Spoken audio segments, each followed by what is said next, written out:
you want to talk about cross country real quick, and then we can end with this Shakira Richardson Usain Bolt story.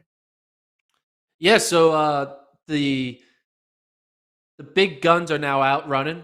This past weekend was kind of the first weekend of legitimate athletes racing. A lot of times you have like these tempo runs, these time trial type runs where it's a dominant team versus a random D3 school or whatever. No disrespect for D3. I'm a D3 alum. I love my D3 athletes.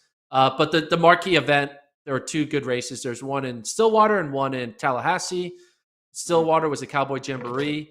We saw uh, the newly ranked number one team, NAU. At the time, they were number two in my rankings, but now they're number one. Go up Spoiler alert. against number three, Oklahoma State. And NAU won. They beat Oklahoma State easily behind a big three of Abdi Nur, Nico Young, Drew Bosley. Yeah. There were a bunch of storylines that came out of this race. Number one, so you can see NAU won 40-62. Colorado also got 62 points, but got third based on tiebreaker. Texas was in fourth. Tulsa, a top 10 program, kind of was a disappointing fifth. But back to the overall results. Big story here was Isai Rodriguez. He won by like over 30 seconds. Hmm. Basically, no one wanted to run with him. He had like a 5-second lead after the first 2K, and then that was all she wrote.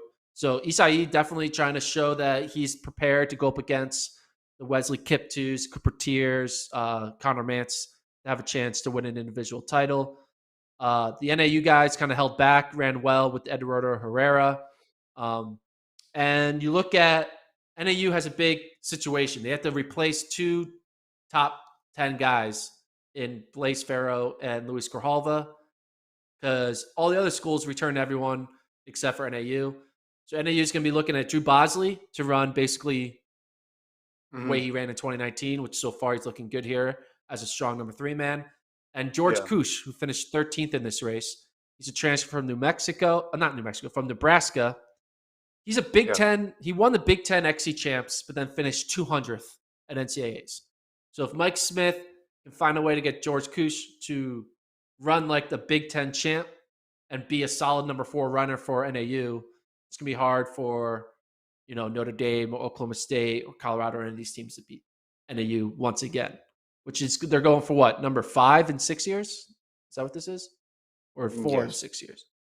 No, it'd be. 5? Hold on. No, Yeah. before. No, they got 4. Oh, they already have 4. Okay. Yeah, I'm losing track of how many they've won. So this is number 5 they're going for. The year you 16, followed 17, them, 18. Yeah. the year you followed them would have been 4, right? Were Got they it. going Yeah, for yeah. Yeah, 4? yeah, yeah. I'm losing And then track. So they're going for number you 5. screwed it up. You jinxed it. Scoot it up. Screwed it up for them. And then they lost. But then they got their 4th in 5 years, so this would be 5 and 6. Okay, what about the women? Women, if you go to the Florida State meet, Travis. Sorry, I should have prepared, Travis. Just PT timing, and you can find it.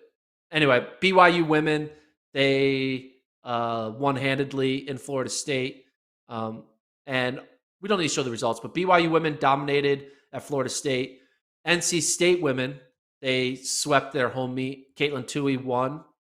Mm-hmm. Um, their Hannah Steelman was like their number 5 runner. And I looked at Steelman Yeah. as like a top 10 runner. So if a top 10 runner is number 5 on your team, it's a good sign, or a bad sign because you could say maybe they're not as good. Regardless, here's the Yeah. BYU results. So yeah, they scored 24 points against a Florida State and Furman team. Stanford Yeah. ran a B team, so that's why they finished all the way down in 5th. But yeah, we're starting to see some runners, come out. Whitney Orton back on top as kind of leading the BYU women. The rate that it's going to be a dual meet out there on the women's side. No disrespect to the other 29 teams, but BYU and NC State are just so much better than the rest of the field that it's Hold just going to up. be 1v1, 2v2, 3v3, BYU and NC Well, State. wait. What happened to the team you talked about last week as a sleeper? Well, they are a sleeper, but they're sleeping. They're a sleeper. Alabama? You're Yeah. already counting them out? You counted them I'm in. not counting. You just put them in. No, they're asleep. It's going to require the dual meet to have an explosion, and they both fail, and then Alabama comes in and takes the victory flag. You So know, they basically, the yeah whole race needs to be like the last 1K of last year's race, where it was just a complete pandemonium and people were yeah losing 120 spots in a K. Okay. yeah yeah. Okay, but But you're gearing there's up for BYU. You're gearing up for BYU versus NC State, the women's side. You think those two are on a collision course? yeah 90. I have a feeling that 90. There's a 90% chance the top two teams are BYU and NC State in Okay. whatever order. Yeah. 90%. They'll And probably go I'm up to sure. 98% after the rest of the season goes through. Right now, 90% chance it's BYU and NC State. So BYU's interesting, right? Because you got Anna Camp, who was farther down for them, but she's going to be fine. She'll turn into the same runner that she's been for a while. She's NCAA champ now. You have Orton, who I feel like I've picked to win an NCAA title like 6 different times throughout her Yeah. career, but she's clearly back. She's good. I know she had injuries last year, and then they're 3-4. If it is Orton and Camp, their 3-4 is really solid there as well too. But then on the NC State side, Tui running that well, I think is just a huge boost for them. And then you're right, Steelman running like a top 10 runner. It's gonna be it's gonna be close again. I feel like I don't think it's gonna be more than 10 points separating those two. Yeah. And then they're gonna run fast. They're gonna run a low scoring too, because I Yeah. think the number 5 runners in both of those teams finish like 40th. So they're gonna all put their top 5 in an all American slot. And it's just gonna be a matter of finishing 22nd versus 26th or 17th versus 21st. All those little plus minus 4 points here and there is going to be the difference for these two teams.